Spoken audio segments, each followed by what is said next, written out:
All right, guys, last of these 3 videos here. I'm gonna go through these a lot quicker here. So it says we've got a string pulling on a book. So what are the forces on this book? I'm gonna keep it the same weight that we had before. So 2 blocks down is gonna be the weight of this book because it looks like the lower book from the previous ones. We have a tension that is upwards because the string's pulling up. So that is a tension upwards there. What else is there? Well, there's also a normal force. It's in contact with the table. But this time the normal force does not have to equal the weight. People get trapped in that mode where they think the normal force is always equal to the weight. But think about it. The book, it says, stays on the table. It doesn't move up or down. So that means the total upward force has got to equal the total downward force. I have 2 blocks downwards of force due to the weight, so I gotta have a total of 2 blocks upwards.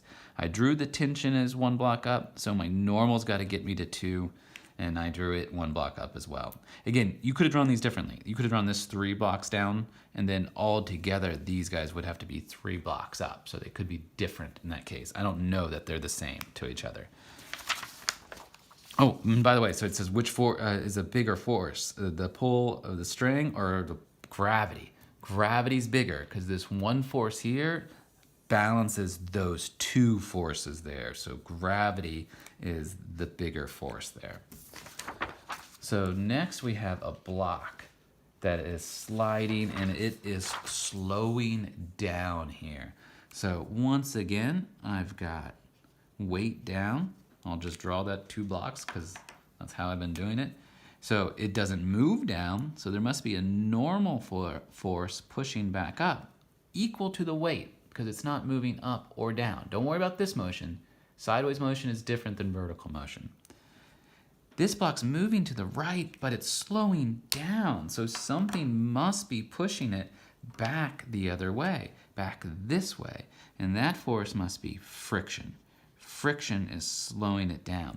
Don't get friction and normal confused. Friction is the force of scraping 2 surfaces past each other, and it is trying to stop motion. Normal force is when 2 surfaces push together and they cause a repulsion from that push there.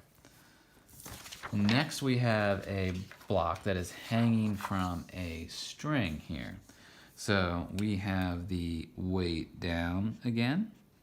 Now people get so in, its tension is up, or normal, sorry, people say the normal is up, but in this case, I wouldn't call it normal because it's not resting on a surface. I would call it tension there because it's a string that's pulling on it. Which force is bigger? Neither one.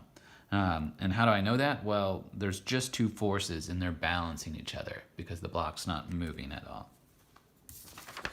Then we're almost done here. We've got a block and it says it is in free fall. So what are the forces on it? We've got, let's say, the weight downwards. And that's it, because that's what it means to be in free fall. So it's just the only force on it is the weight there. So that's it for that one. And then the last one here, it says that it is falling, but it is at terminal velocity, meaning it's falling with a constant speed.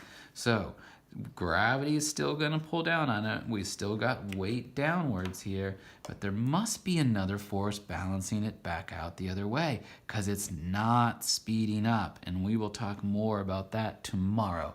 But not speeding up is another way of not winning the war. And we actually know this already because we know if you do not change your velocity at all, so if you have no change in velocity, then your acceleration is 0. So this thing is not accelerating. So no one's winning the war, even though it's moving. So this force up here, we could call the force of air resistance. And it's got to be equal to, but opposite in direction from the weight there.